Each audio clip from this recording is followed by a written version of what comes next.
Ayatollah Ali খামেনির মৃত্যুর পর ইরানের সর্বোচ্চ নেতার আসনে স্থলাভিষিক্ত হতে যাচ্ছেন তার পুত্র মোস্তফা খামেনি, এমনটাই ধারণা করা হচ্ছে।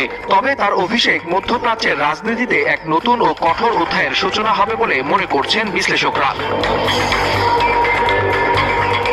1969 সালে মাশহাদে জন্ম নেয়া মোস্তফা খামেনি দীর্ঘ 2 দশক ধরে পর্দার আড়ালে থেকে দেশটির ক্ষমতা নিয়ন্ত্রণ করছেন। ইসলামিক রেভলিউশনারি গার্ডস বা আইআরজিসি এবং গোয়েন্দা সংস্থাগুলোর উপর তার নিরঙ্কুশ নিয়ন্ত্রণ তাকে একজন শ্যাডো রুলার বা ছায়া শাসক হিসেবে প্রতিষ্ঠিত করেছে। ফেসওয়াশ আর ভিটামিন ই সমৃদ্ধ স্কোয়ারের ময়শ্চারাইজিং মেরি লিপ কেয়ার, এবার হাসেন প্রাণ খুলে।